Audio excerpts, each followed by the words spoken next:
পটলের এই রেসিপিটা সামনে পেলে পটলের তরকারি দিয়ে ভাত তো খাবেনই, বরং 3 প্লেট ভাত এক তরকারি দিয়ে খেয়ে নিতে পারবেন। হ্যালো এভরিওয়ান, আসসালামু আলাইকুম। আজকে আমি আপনাদের সাথে শেয়ার করব ফুটন্ত গরম পানিতে কয়েকটা পটল দিয়ে পটলের একটা দারুণ মজার রেসিপি। তো চলুন আমি পটলের রেসিপিটা তৈরি করি। প্রথমে চুলায় একটা প্যান বসিয়ে পরিমাণ মতো পানি দিয়ে দিয়েছি, আর পানিতে দিয়ে দিয়েছি সামান্য পরিমাণ লবণ। তারপর এখানে আমি দিয়ে দিচ্ছি 500 গ্রামের মতো পটল। আপনারা আপনাদের প্রয়োজন অনুসারে পটলটা দিয়ে নেবেন। পটলগুলোকে আমি এখন ফুটন্ত গরম পানিতে ছেড়ে দিয়েছি, দিয়ে পটলটাকে সিদ্ধ করে নিব। আমি পটলের দুই পাশের একটু একটু করে কেটে নিয়েছি। আপনারা চাইলে কিন্তু মাঝখানে একটু টুকরা করেও কেটে নিতে পারেন, বা 2 ফালি করেও পটলগুলোকে সিদ্ধ করে নিতে পারেন। একটা কাঁটা চামচের সাহায্যে দেখে নিচ্ছি পটলটা সিদ্ধ হয়েছে কিনা। তো পটলগুলো সিদ্ধ হয়ে গিয়েছে। একটা ছাঁকনিতে করে আমি ছেঁকে নিচ্ছি। ঠান্ডা হয়ে নিলে আমি ব্লেন্ড করে নিব। পটলগুলো ব্লেন্ড করে নিয়েছি। এখন চলে আসছি বাকি রান্নাটা কমপ্লিট করার জন্য। চুলায় প্যান বসিয়ে দিয়ে দিয়েছি আমি 3 টেবিল চামচ পরিমাণ রান্নার তেল। ফোড়নের জন্য দিয়ে দিচ্ছি একটা তেজপাতা 2 টুকরো করে, আর হাফ কাপ পরিমাণ পেঁয়াজ কুচি। পেঁয়াজগুলোকে ভেজে নিচ্ছি। আর এখন আমি দিয়ে দিচ্ছি 2টা কাঁচামরিচ কুচি করে। কাঁচামরিচটা দিয়ে আমি ভালো করে পেঁয়াজটাকে ভেজে নিচ্ছি। তবে খুব বেশি মোচমোচা ব্রাউন কালার করব না, আমি হালকা একটু ব্রাউন হওয়ার পরেই কিছুটা পেঁয়াজ নামিয়ে নিব।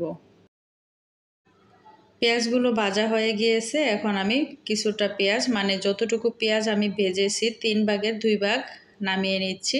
বাকি পেঁয়াজটা দিয়ে আমি পটলটাকে রান্না করে নিব। দিয়ে দিচ্ছি আমি 1 চা চামচ করে আদা বাটা আর রসুন বাটা 10 সেকেন্ড ভেজে তারপরে সামান্য পরিমাণ পানি দিয়ে দিয়েছি। তারপরে দিয়ে দিচ্ছি গুঁড়া মশলাগুলো। তো এখানে আমার মশলার মধ্যে স্বাদ মতো লবণ, হাফ চা চামচ লাল মরিচের গুঁড়া, হাফ চা চামচ হলুদ গুঁড়া, হাফ চা চামচ ধনিয়ার গুঁড়া আর হাফ চা চামচ জিরার গুঁড়া দিয়ে অল্প অল্প করে পানি দিয়ে 2 বার করে মশলাটাকে কষিয়ে নিব। ঝালের পরিমাণটা আপনারা চাইলে শুধুমাত্র কাঁচামরিচ দিয়েও রান্না করতে পারেন, বা লাল মরিচ দিয়েও রান্না করতে পারেন। এখানে কিন্তু ঝালের জন্য আমি 2টা মরিচই দিয়ে নিয়েছি। আর ঝালটা যার যার পছন্দ মতো দিয়ে নেবেন। মশলাটা কষানো হয়ে যাওয়ার পরে আমি অ্যাড করে দিব ব্লেন্ড করে নেওয়া পটলগুলো। তো দেখতেই পাচ্ছেন মশলাটা কিন্তু খুব সুন্দরভাবে কষানো হয়ে গিয়েছে। এখন আমি ব্লেন্ড করা পটলটা দিয়ে দিচ্ছি।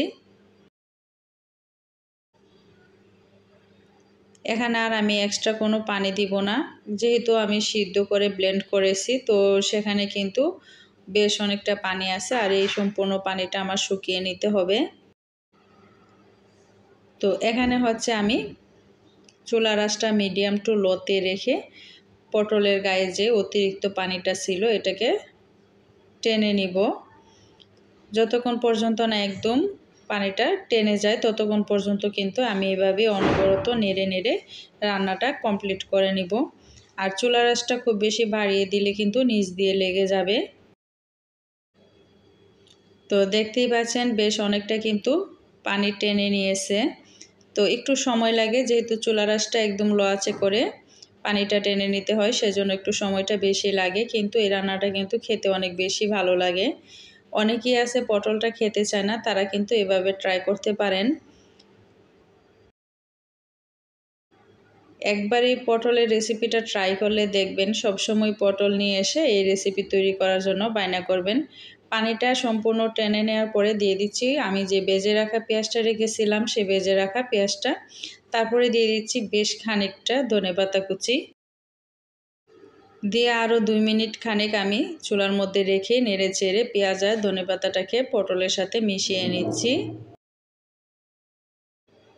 রান্নাটা প্রায় কমপ্লিট হয়ে গিয়েছে, এখন আমি নামিয়ে নিতে পারবো। তো দেখতেই পাচ্ছেন আমি কিন্তু শুধু কড়াইয়ের হাতল ধরেই এটা উল্টাতে পারছি। এখন নামিয়ে সার্ভ করে নিচ্ছি। ফুটন্ত গরম পানিতে পটল দিয়ে পটলের এই রেসিপিটা কেমন হয়েছে কমেন্ট করে জানাবেন। যারা জীবনে কখনোই খাননি তারা একবার হলেও ট্রাই করবেন। রেসিপিটা ভালো লাগলে চ্যানেলটা সাবস্ক্রাইব করে সাথে থাকা বেল আইকনটা অল করে দিবেন। আজকের মতো বিদায় নিচ্ছি। আল্লাহ হাফেজ, আসসালামু আলাইকুম।